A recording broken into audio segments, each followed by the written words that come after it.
Hi friends, कैसे हो आप लोग? उम्मीद कर रहा हूँ बहुत अच्छे से होंगे। फिर से स्वागत है आप लोग का 7 स्टार एसी चैनल में। जैसा कि आप लोग जानते हो, मैं AC, fridge, cold room, deep fridge के बारे में बताता रहता हूँ ताकि आप लोग को कोई भी दिक्कत परेशानी हो तो आप लोग हमें याद कर सकें।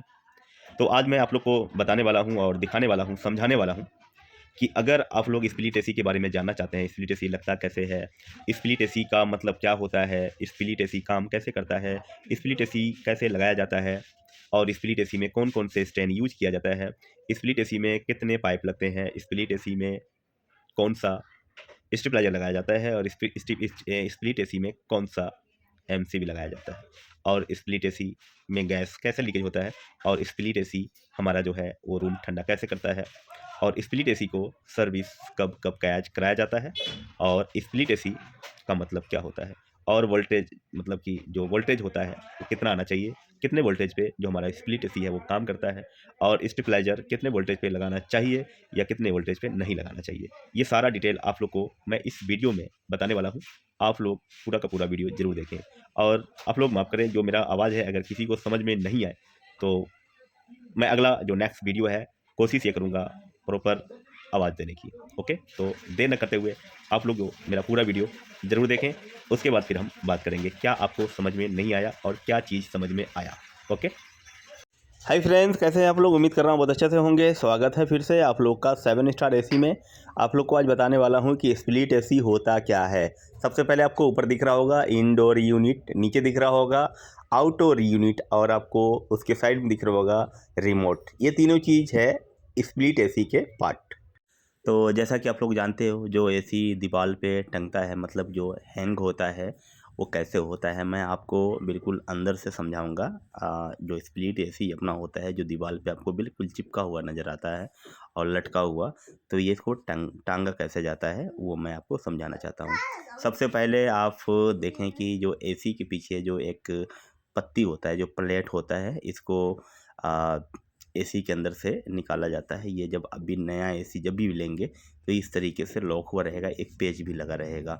ठीक है, तो आप इस एसी का जो प्लेट है वो एसी के यहाँ से निकाल लेना है और इस प्लेट को निकालने के बाद प्रॉपर आपको जो है नाप ले लेना है। नाप लेने के बाद जो ये प्लेट आपको दिख रहा है, प्रॉपर तरीके से आपको दोनों तरफ देखना है किधर कितना इंची जगह है। अगर आपको कुछ ऐसा जगह दिख रहा है तो दोबारा से नाप लेके इसको प्रॉपर तरीके से निकाल के दीवार पे इसको जो है रख के एक बार उसका निशान लगा ले प्रॉपर तरीके से, जैसे कि वाटर लेवल से आप जो है इसका अनवालिसिंग देख ले, टेढ़ा मेढ़ा तो नहीं है, बिल्कुल आपका जो सेंटर है वो होना चाहिए। फिर उसके बाद हैमर करने के बाद क्या करना है, आपको जो है पेचकस लेना है, पेच लेना है और जो है इसको दीवार पे टाइट कर देना है। ठीक है, जब ये आप दीवार पे टाइट कर देंगे तो फिर इसके बाद जो है आपका एसी टंग जाएगा। जैसा कि आप लोग देख रहे हैं, जो हम पत्ती लगा रहे थे और जो पत्ती लग चुका है, उसके बाद जो है एसी इस पे टंगा हुआ है। और दीवार का भी आप लोग ध्यान रखें, दीवार गंदा नहीं होना चाहिए। आपका जो कॉपर पाइप है वो प्रॉपर तरीके से बैठना चाहिए। जो हमारा पानी का जो लेवल है वो बिल्कुल डाउन होना चाहिए कि पानी जो है एसी के अंदर से ना गिरे। और आपको ये भी बता दूं, जो आप एसी अभी जो लगा रहे हैं हम लोग बिल्कुल सीधा है और इसका जो पानी का लेवल है अगर अंदर से ऊपर चला जाएगा तो आप जितना भी एसी सीधा रख लीजिए, आपका जो पानी का जो दिक्कत है आ सकता है। तो कोशिश ये करें, जो पानी का जो वाटर लेवल है, जो इसके अंदर के जो अंडरग्राउंड जो पाइप डला हुआ है उसको 1-2 फुट नीचे ही रखें, क्योंकि जो पानी ट्रे में जाते ही जो सीधा डायरेक्ट जो है पाइप के अंदर चला जाए तो वो पानी कहीं रुकेगा नहीं और सीधा सीधा बाहर निकल जाएगा। तो जो वाटर लेवल का आप लोग ध्यान रखा करें और आपके जो एसी में है कभी जो है पानी निकलने का समस्या नहीं होगा। अगर बाई चांस आता भी है तो उसको दोबारा भी नीचे करके हम कर सकते हैं एडजस्ट। हमने बहुत ऐसा एसी का कर रखे हैं। अब हम चलते हैं आउटडोर यूनिट कैसे लगाया जाता है और किस किस तरीके का जो है स्टैंड होता है, हम उसके बारे में बात करेंगे। जैसा कि आप लोग देख सकते हैं, ये नॉर्मल स्टैंड होता है, जो छोटा स्टैंड होता है और इस पे अधिकतर एसी इस स्टैंड पर लगाया जाता है। और इसके अलावा कौन कौन सा स्टैंड होता है हम बात करेंगे। ठीक है, आउटडोर यूनिट कैसे लगाया जाता है। तो जैसा कि आप लोग देख रहे हैं, ये आउटडोर यूनिट का सबसे पहला जो है मैं दिखा रहा हूँ आपको, ये होता है चौकी स्टैंड, मतलब कि आप फर्श पे एसी रखते हैं तो ये इसमें लगा सकते हैं। इसमें चारों पाँव में रबर होता है कि अर्थिंग वगैरह ना आए। और ये रबर क्या काम करता है, जैसे कि हमारा कई बार बरसात हुआ और कई बार इसका जो वायरिंग होता है बॉडी के अंदर टच हो जाता है, जब हम इस मशीन को छूते हैं तो हमें कोई फ़र्क नहीं पड़ेगा। अगर ये जो रबर है नहीं होगा तो थोड़ी बहुत दिक्कत आ सकती है। तो इसका भी आप लोग एक काम करें, जैसे कि रबर रबर नहीं है, कोई दिक्कत आ गई तो उसे लकड़ी वगैरह पे या प्लास्टिक पे रख दिया करें, ठीक है। तो जैसा कि आप लोग देख रहे हैं, ये हमारा होता है वॉल स्टैंड, और वॉल स्टैंड को लगाने के लिए हमें सबसे पहले जो है ज़रूरत होता है फास्टनर। तो हमें कम से कम जो है 4 से 6 फास्टनर होना ज़रूरी है, और 4 नट बोल्ट, क्योंकि जो एसी के जो चारों पाँव होते हैं उसको टाइट करने के लिए, और जो 6 नट बोल्ट और होते हैं जो हमारा ब्रैकेट होता है उसको लगाने के लिए। तो आपका जो आउटडोर यूनिट है कुछ इस तरीके से उस पे टाइट हो जाएगा, और आपका जो है आउटडोर यूनिट कहीं भी गिरने वाला नहीं है, क्योंकि प्रॉपर तरीके से ये हैंग हो जाता है। और हम आपको दूसरा जो बता रहे हैं, जो बड़ा स्टैंड होता है उसको हम किस तरीके से लगा सकते हैं, और किस तरीके से जो है एसी को लगाया उस पे जाता है। और आप लोग देख रहे होंगे ये आउटडोर यूनिट है। कई बार क्या होता है, हमारे पास इतना जगह होता नहीं है, हमारे पास सिर्फ 16 से 17 इंच जगह होता है। तो ऐसे में हम लोग आउटडोर यूनिट को कैसे लगाएं?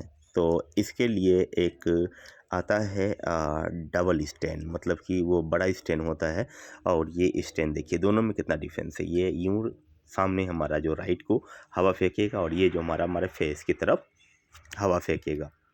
ये लगाया कैसे जाता है, ये आप कहीं पे भी छोटी सी जगह हो जहाँ पे हमारा कम से कम 16-17 इंच जगह होना चाहिए, ऐसे 14 इंच होता है, तो कुछ इस तरीके से आपका जो है आउटडोर यूनिट इस पे लग जाएगा। जैसा कि आप लोग देख रहे हैं, ये बड़ा स्टैंड हो गया, और जो आउटडोर यूनिट है या ये 2 तरीके से लगाया जाता है, मतलब कि हमारे गैलरी में गर्म हवा ना आए या हमारे पास जगह कम है, तो कुछ इस तरीके से हम एसी को लगा सकते हैं। ये भी वॉल स्टैंड होता है, और हम इसको बड़े आसानी से वॉल स्टैंड पे लगा के और एसी को इस पे हैंग कर सकते हैं।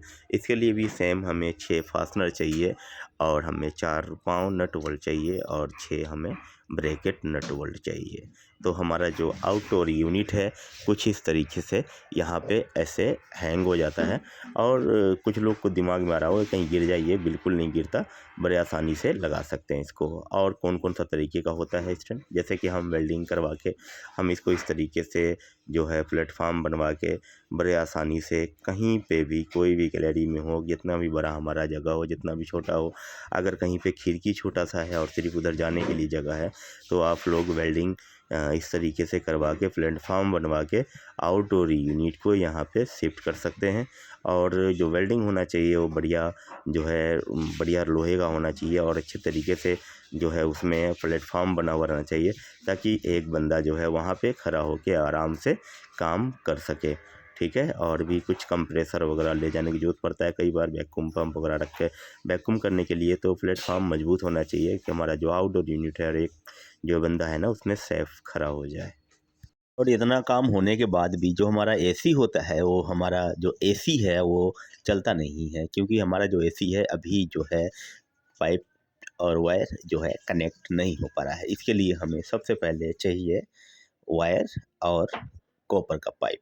तो ये वायर होता है, और ये हमारा 4 कोर का होना ज़रूरी है, क्योंकि जब हमारा इन्वर्टर एसी होता है तो उसमें एक अर्थिंग के लिए चाहिए, एक न्यूट्रल, एक फेस और एक चाहिए कम्युनिकेशन के लिए। तो 4 कोर का वायर हमें ज़रूरी होता है इन्वर्टर एसी के लिए, क्योंकि जो टोटल कम्युनिकेशन के साथ में 4 हमें वायर चाहिए, और हमें चाहिए 2 पाइप। मतलब कि अगर आपका 1.5 टन का एसी है तो आपको 1/4 और 1/2 का पाइप चाहिए, मतलब कि हाफ और क्वार्टर का पाइप हमें 2 चाहिए। और ऊपर इंसुलेशन लगा हुआ रहना चाहिए, क्योंकि जब इंसुलेशन लगा हुआ नहीं रहेगा तो क्या होगा, जब ठंडा होगा तो मॉइस्चर की दिक्कत आ सकती है, और जो हमारा जितना भी जो घर है जहाँ से वो पाइप गुजरेगा वो सब जगह पानी पानी हो जाएगा। इसलिए इंसुलेशन चढ़ाना बहुत ज़रूरी होता है। क्योंकि जो नमी होता है वो अपने आप को वो है ना अंदर ही समेट ले और बाहर की तरफ ना आए। जैसा कि आप लोग को मैं बता दूं एग्जाम्पल की तौर से कि आप एक गिलास लेते हैं, गिलास ओपन होता है, उसमें जब हम ठंडा पानी डालते हैं तो बाहर जो पानी आ जाता है, सेम इस पाइप के साथ में होता है, जो सेक्शन का पाइप होता है, क्योंकि उसमें जो रिटर्न जाती है ना तो पाइप ठंडा हो जाता है, जो ऊपर नमी उसके ऊपर चिपक जाता है। तो इसके लिए क्या करना चाहिए, इंसुलेशन चढ़ाना चाहिए। जैसा कि आप लोग देख रहे हैं वाइट कलर का जो इंसुलेशन चढ़ा हुआ है, ये दोनों पाइप और वायर तीनों चीज़ मिला के प्रॉपर तरीके से टैपिंग कर लें या टाई लगा लें, और उसको जहाँ भी लगाना है आप उसको बैंड करके प्रॉपर क्लैंप लगा लिया करें। ठीक है, अब उसके बाद हम आपको दिखाते हैं। इसके बाद भी आपका जो है एसी वो चालू नहीं होगा। इसके बाद हमें क्या करना है वो बता रहे हैं हम। तो ये पाइप डालने के बाद भी अभी भी आपका जो एसी है वो ऑन नहीं हो पाएगा, क्योंकि एसी को चलाने के लिए हमें 220 वोल्टेज चाहिए होता है। और इसमें भी सबसे बढ़िया जो होता है, आप एमसीबी लगा सकते हैं, जो कि आपको मैं एमसीबी दिखाने की कोशिश करता हूं, और ये भी बताऊंगा आपको कि कितने एम्पियर का एमसीबी होना चाहिए और कितना पोल का होना चाहिए। ठीक है, और किस तरीके का एमसीबी होता है वो आपको दिखाना चाहूँगा। तो ये देखिए एमसीबी होता है। एमसीबी में दो तरह के होते हैं, दो प्रकार के होते हैं। आप लोग बड़े ध्यान से देखें। एमसीबी ये अंदर का जो हिस्सा है, एक जैसे कि कभी भी शॉर्ट सर्किट होगा या कहीं पे भी एम्पियर्स ज़्यादा बढ़ेगा किसी भी कारण से, मतलब कि जलने की वजह से, तो ये एमसीबी टिप हो जाएगा। अब इसमें हम बात करें कि जो एमसीबी होता है हमारा, वो हम कितने एम्पियर का लगाएं। अगर आपका जो एसी है और डायरेक्ट मीटर से जो है वायर आप लगवा रखे हैं, तो वहाँ पे कम से कम 32 एम्पियर्स का आप लोग एमसीबी ज़रूर लगवा लें। ठीक है, उससे क्या होता है कि आपका जो एसी गर्मी में कई बार जब टिप करता है तो बार चलता है, जो नॉर्मल एसी का बात मैं कर रहा हूँ, तो वो एमसीबी जो है आपका जो लोड है सह लेगा और आपका जो एसी होता है उसको बंद नहीं होने देता। यहाँ पे अगर आप लोग 10 एम्पियर का अगर एसी को चलाने के लिए एमसीबी लगाते हैं, तो क्या होगा कि जो एमसीबी है कंप्रेसर स्टार्ट होते ही वो टिप कर जाएगा। तो आप लोग ध्यान रखें, जो है डबल पोल का एमसीबी आप लोग अवश्य लगवाएं, क्योंकि ये ज़्यादा बढ़िया होता है, और मतलब कि न्यूट्रल फेस दोनों चीज़ इसमें कवर हो जाता है। और आपका जो एसी होता है, मान लीजिए कि हम न्यूट्रल को एमसीबी से दे रखे हैं और फेस को डायरेक्ट दे रखे हैं, तो कई बार हमारा जब पाँव गीला होता है और हम जब एसी को टच करते हैं तो हमें करंट लगने की संभावना बढ़ जाती है। तो इसीलिए हम डबल पोल का एमसीबी लगाया करें। उससे क्या होगा, जो डबल पोल का एमसीबी होता है, जब हम इसको ऑफ कर देते हैं तो जो भी फेस या न्यूट्रल होता है वो दोनों कनेक्शन हमारे मशीनों से डिस्कनेक्ट हो जाता है। तो इसलिए कोशिश ये करें कि ज़्यादातर जो है इस्तेमाल होने वाला वो डबल पोल एमसीबी का किया करें। जो एमसीबी है अच्छा क्वालिटी होना चाहिए, अच्छे क्वालिटी का होना चाहिए और टिपिंग वाली होना चाहिए। मतलब कि मैं आपको किसी भी कंपनी का ये नहीं बताऊंगा कि आपको कोई भी कंपनी लगाना है, अच्छे कंपनी का लगवाएं, ताकि क्योंकि बहुत ही जो है एमसीबी एक अहम भूमिका निभाता है एसी के अंदर। मतलब कि कभी भी शॉर्ट सर्किट होगा एसी के अंदर कहीं पे भी, तो क्या होगा, ये एमसीबी आपका यहाँ से टिप हो जाएगा। जो भी सिस्टम में बिगड़ने वाला है वो आपका जो एमसीबी है काम कर देगा। ठीक है, तो हम बात करेंगे अब इससे जो है एमसीबी से हमें क्या होगा कि इससे सप्लाई आ जाएगा, हमारा जो 220 जो सप्लाई है वो एमसीबी दे देगा। इसके बाद भी आप एसी चलाने के लिए यहाँ से चला सकते हैं, लेकिन बट कहीं पे क्या होता है कि हमारा जो वोल्टेज की कमी होता है, हमें उसके लिए लगाना चाहिए स्टेबलाइज़र, जो हम आपको स्टेबलाइज़र बताएंगे कितने केवी का लगाना चाहिए। ठीक है, और ये काम कैसे करता है और स्टेबलाइज़र कौन कौन सी जगह लगाया जाता है। तो हम बात करेंगे अब जो है एमसीबी के बारे में आप लोग समझ चुके होंगे, और हम बात करने वाले हैं स्टेबलाइज़र के बारे में। तो आप लोग जब भी एसी लगवाएं, कहीं भी एसी लगवाएं, गांव में, शहरों में, अस्पतालों में, स्कूल में, कॉलेज में, या अपने ऑफिस में, दफ्तर वगैरह में, या अपने फैक्ट्री में, वहाँ पे ये हमें चेक करना है या किसी इलेक्ट्रीशियन से चेक करवाना है यहाँ पे वोल्टेज जो है कितना आ रहा है। अगर आपका जो वहाँ पे वोल्टेज अगर 180 या 200 आता है और एसी जब उस पे चलेगा तो वो आपका जो वोल्टेज है और भी कम हो जाएगा।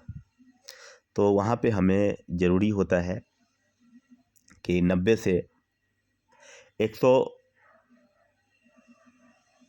90 से 220 वोल्टेज बनाने वाली जो स्टेबलाइज़र हो वहाँ पे हमें रिक्वायरमेंट होता है 4 kV का। और आपको ये भी बता दूं कि अगर आपका नॉर्मल एक घर है वहाँ पे अगर आप लोग वोल्टेज का समस्या नहीं है और 220 240 वोल्टेज प्रॉपर आ रहा है तो आपको कोई ज़रूरी नहीं है स्टेबलाइज़र लगाने की।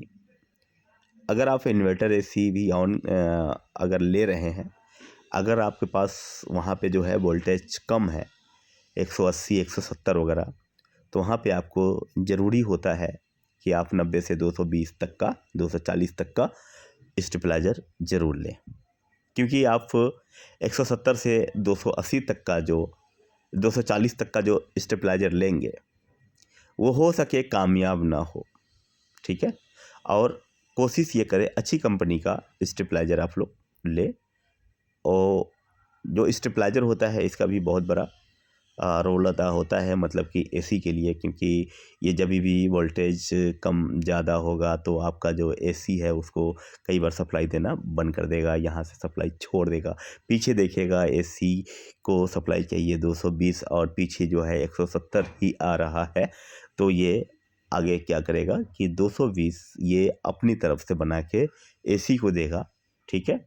अगर उसके बाद भी मान लीजिए कि हमारा जो स्टेबलाइज़र है तो 170 से 220 तक का है, अगर पीछे 160 आ रहा है तो ये फिर काम नहीं कर सकता है, क्योंकि इसकी जो कैपेसिटी है इतना ही तक का है कि 170 आएगा पीछे तब जाके ये 220 बना पाएगा।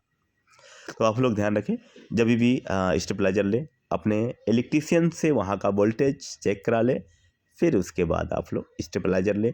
अगर ज़रूरत है तो स्टेबलाइज़र लें, अगर ज़रूरत नहीं है तो आप लोग को कोई भी ज़रूरत नहीं है स्टेबलाइज़र लेने की, ठीक है। तो आप लोग को समझ में आ गया स्टेबलाइज़र किस लिए लगाया जाता है एसी के अंदर। तो आगे हम बढ़ते हैं, आपका एसी अब कैसे चलाया जाए। और ये होता है रेफ्रिजरेटर साइकिल्स, मतलब कि आप लोग को मैं बताने वाला हूँ इसमें कि जो आप लोग देख रहे हैं सबसे ऊपर ये है आपका इंडोर, ठीक है। और जो उसके नीचे आप लोग जो देख रहे हैं ये है आपका आउटडोर। और एक आपको जाली दिख रहा होगा ऊपर जो है ब्लू कलर का, और जो नीचे जाली आपको दिख रहा है ये है रेड कलर का। जो रेड कलर का है आप लोग को मैं अंदर से समझा दूं, जो बीच में आप लोग रेड कलर का जाली है उसको लेफ्ट में देख रहे होंगे कि एक इसमें कंप्रेसर लगा हुआ है, और जो कंप्रेसर है वो एक पाइप जो रेड कलर का है जाली उस पे जा रहा है, और उससे होते हुए जो आपका ब्लू कलर है वहाँ पे जा रहा है, फिर उससे होते दोबारा कंप्रेसर में ब्लू कलर का आ रहा है। तो ये रेड और ब्लू क्या है, मैं आपको ये फंडा क्लियर कर दूं। जो रेड कलर का जो दिख रहा है, कभी भी जब कंप्रेसर ऑन होता है तो जो उसके अंदर गैस होती है कंप्रेसर के अंदर, वो मोटर होने के कारण, कंप्रेसर क्या है एक तरह का उसके अंदर मोटर होता है, वो हवा बनाता है, वो क्या करता है गैस को आगे की ओर धकेलता है, ठीक है। तो ये जब गैस कंप्रेसर के अंदर से जो निकलता है वो होता है गर्म। तो इसके लिए जो है एसी के अंदर कंडेंसर कॉइल लगाया जाता है, यूज किया जाता है, और कि जो इसके अंदर से जो गैस निकलता है वो इसको मेंटेन कर पाए, मतलब कि उसकी जो हीटिंग है उसको निकाल पाए। तो कंडेंसर के आगे फिर एक पंखा लगाया जाता है, जो उसका गर्म जो गैस है वो पाइप में जो घूम रहा है, अगर वो हवा वहाँ पे लगेगा तो वो जो गैस है वो ठंडा हो जाएगा। फिर इसके आगे आप लोग देख रहे होंगे कि एक इससे आगे फ़िल्टर लगा हुआ रहता है, ठीक है। वो फ़िल्टर का क्या काम होता है बता। तो ये फ़िल्टर का जो काम होता है, ये इसके अंदर से जो भी गैस आता है, जो भी ऑयल आता है कंप्रेसर के अंदर से, और ये जो फ़िल्टर होता है ये उस कचरे को, ऑयल को, इसके अंदर एक होता है सिलिकॉन, मतलब कि सिलिका जल, और जो भी ऑयल होता है इसके अंदर सुखा लेता है, ठीक है। और ये गैस को फिर आगे एक, यहाँ पे आप लोग देख रहे होंगे बारीक सा, जो आपको येलो और रेड कलर में दिख रहा होगा। रेड के बाद जो आप देख रहे हैं, आधा जो फ़िल्टर है वो पूरा का पूरा रेड है, और जो उससे आगे है वो हल्का सा आपको येलो में हो चुका है। ये आपको ये दर्शाता है कि जो यहाँ का जो ऑयल है, जो गंदगी है यहाँ पे, वो पूरा का पूरा यहाँ पे फ़िल्टर रोक लेता है। अब आगे है क्या, कैपिलरी। कैपिलरी के बाद भी क्या करता है, जो गैस होता है हमारा वो ठंडा नहीं होता है जितना हमें चाहिए होता है, ठीक है। अब ये जाता है वाइप्रो, मतलब कि कूलिंग कॉइल में।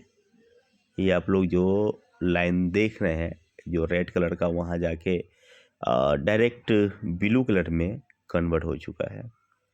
ये जो ब्लू कलर में कन्वर्ट हो चुका है, इसका मतलब सीधा सीधा है कि जो आप ब्लू कलर देख रहे हैं वहाँ पे बिल्कुल ये गैस, जो गैस का माइनस टेम्परेचर होता है, वो बिल्कुल ये रंग ले चुका है, ठीक है। अब ऐसे में ये काम कैसे करता है, अब इसके अंदर जो इनडोर के अंदर एक जो है ब्लोअर होता है, वो ब्लोअर क्या करता है, जब वहाँ से गैस गुजरती है, वहाँ पे जब ठंडा होना चालू हो जाता है, तो वो जो ब्लोअर होता है, वो ब्लोअर के ज़रिए जो हमारा कमरा होता है उसमें हवा आना चालू हो जाता है। और ये हवा लेता कहाँ से, कोई भी पंखा, कोई भी फ़ैन जब वो चलेगा तो एक तरफ से हवा को खींचेगा तो दूसरी तरफ से बनाएगा, वो अपनी तरफ से हवा कोई नहीं बनाता। तो ये क्या करेगा, जो रूम का गर्म हवा है वो अपनी ओर खींचेगा। जो आप लोग देखे होइएगा फ़िल्टर होता है इंडोर यूनिट के अंदर, वो फ़िल्टर गंदा होता है, उसको हर हफ्ते में 2 हफ्ते में हम लोग ये कहते हैं कि उसको साफ़ करना ज़रूरी है। वो क्यों? क्योंकि आपका रूम जितना ज़्यादा गंदा होगा उतना ही ज़्यादा फ़िल्टर गंदा होगा।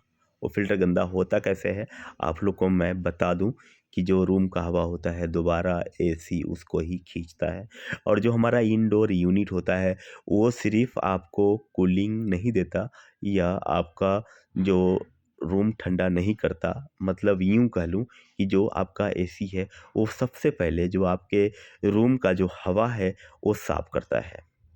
जो आपका रूम का जो हवा है वो साफ़ करता है, फिर उसके बाद आपके रूम का जो हवा है उसको ये ठंडा करता है। अब ठंडा होता कैसे है, जो इसके अंदर कूलिंग कॉइल बना हुआ है, मतलब कि ये जाली देख रहे हैं, ये ऊपर से जाता है और ब्लोअर नीचे लगा हुआ है, वो वहाँ से खींचता है। जब हवा वहाँ से बाईपास होता है, मतलब कूलिंग कॉइल के बीच से निकल के जो आता है दोबारा से हमारे कमरे में, तो वो रूम ठंडा हो जाता है, ठीक है।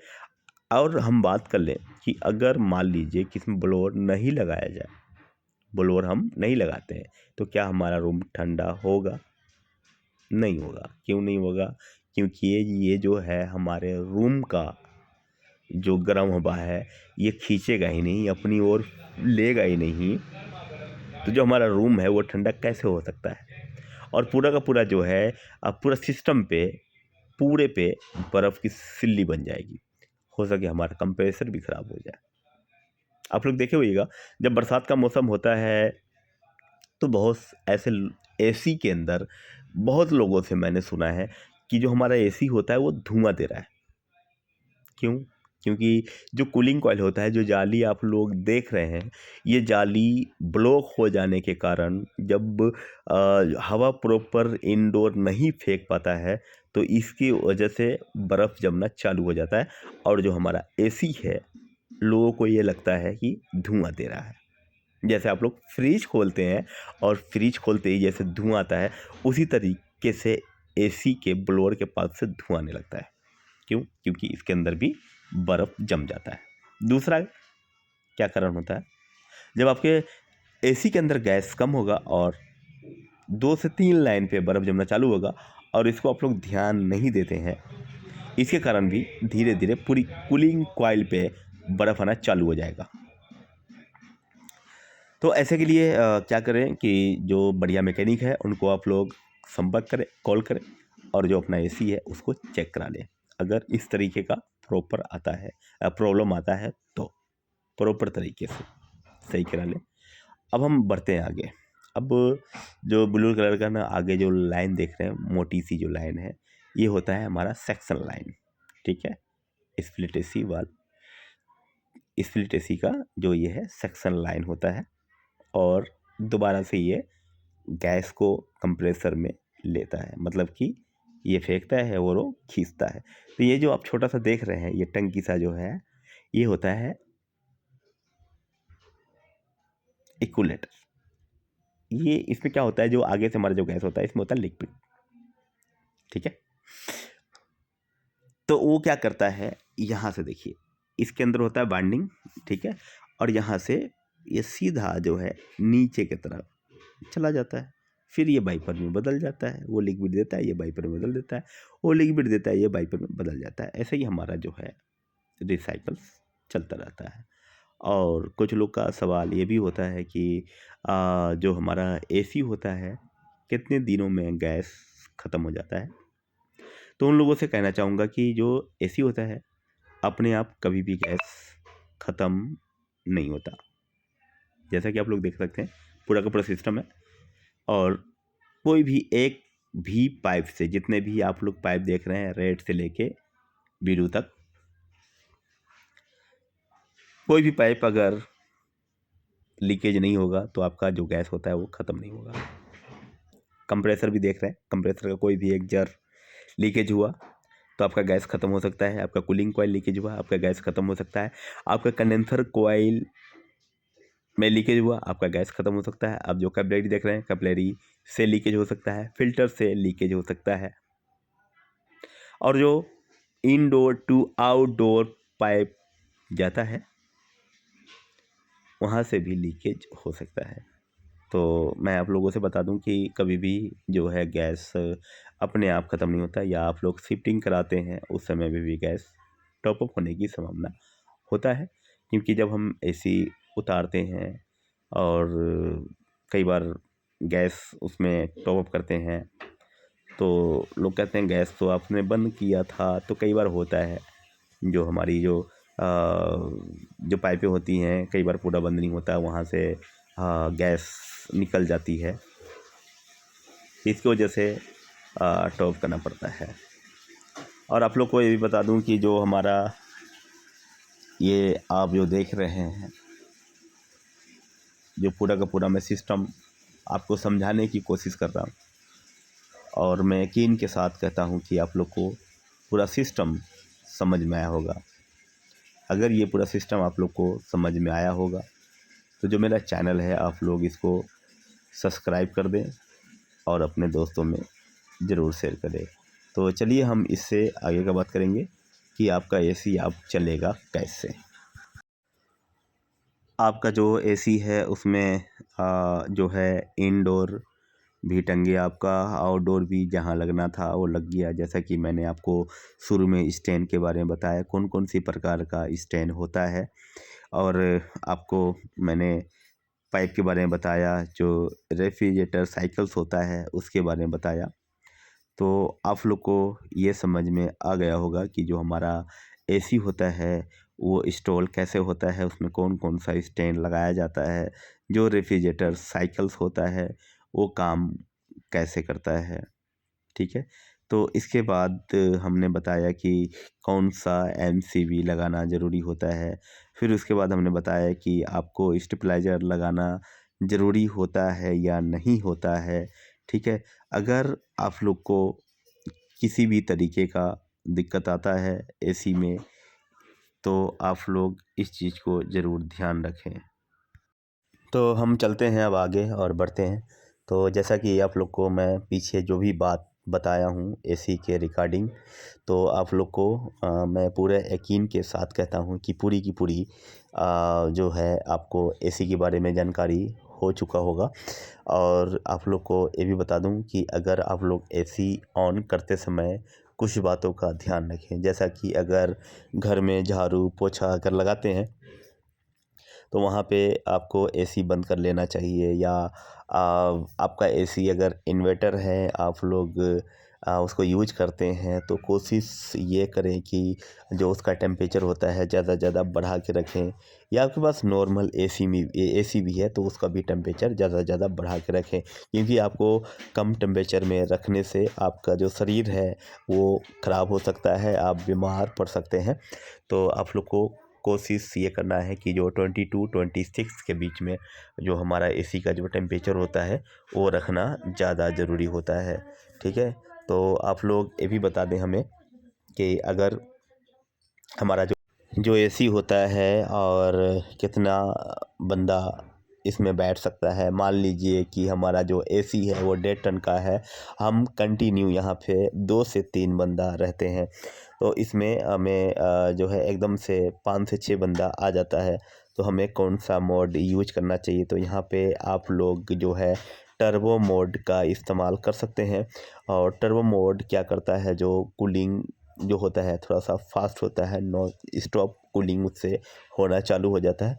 और नहीं तो आप लोग सीधा सीधा ये काम करें, मान लीजिए कि आप 26 पर इसको यूज कर रहे हैं तो आप लोग इसको 22 कुछ देरों के लिए कर सकते हैं। ओके। बहुत लोगों का ये भी सवाल होता है कि हम सर्विस नए एसी को कितने दिन में कराएं। अगर आप लोग नया एसी परचेज करते हैं और वो इंस्टॉलेशन करवाते हैं, और आप अगर एसी के बारे में नहीं जानते कि कितने दिनों के बाद सर्विस होता है, तो हम इसको क्लियर कर देते हैं आज। जैसा कि आप लोग कभी भी नया एसी लेंगे तो वो जो एसी होता है 1 साल के अंदर 3 सर्विस आपको फ्री मिलता है, जो आपको बिल पे नंबर दिया रहता है। अगर आप डायरेक्ट कस्टमर केयर को नंबर जो नंबर है उसका नहीं मिला पा रहे हैं, तो आप जहाँ से एसी परचेज किए हैं वो वहाँ का जो नंबर है आप लोग उसको डायल करें। वो हो सके जो सेल्समैन वो खुद आपका जो है कंप्लेन कर देगा, या आप डायरेक्ट कस्टमर केयर को अपने एसी सर्विस के लिए कंप्लेन कर सकते हैं। तो आप लोग का जो एसी है, कभी भी अगर कोई भी प्रॉब्लम आता है, नया हो या पुराना हो, ये स्क्रीन पे नंबर दिया रहेगा, तो आप मुझे कॉल कर सकते हैं। और जो मेरा चैनल है इसको आप लोग सब्सक्राइब कर दें। तो कैसा लगा हमारा ये वीडियो, आप लोग हमें कमेंट करके ज़रूर बताएं। और अगर इसी तरीके का वीडियो और भी चाहिए तो आप मुझे कमेंट कर सकते हैं, या मुझे आप लोग पर्सनल व्हाट्सअप नंबर है उस पर आप लोग मुझे मैसेज कर सकते हैं। तो फिर मिलेंगे किसी और वीडियो में, किसी और समय, किसी और दिन को। और आप लोग मेरा सपोर्ट किया करें, क्योंकि बहुत ही मेहनत लगता है वीडियो बनाने में।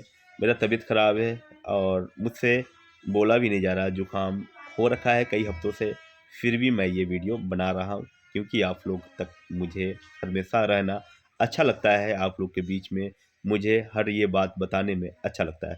मतलब एसी फ्रिज, डीप फ्रिज जो भी हम काम करते हैं उसके बारे में हम बताते रहते हैं, ताकि आप लोग का जो काम है और आसान हो जाए। और आप लोग का काम है, जो मेरा वीडियो है इनको अपने दोस्तों तक शेयर करना। तो फटाफट देर न करते हुए, जो मेरा काम है ये हुआ अब ख़त्म और आपका काम चालू।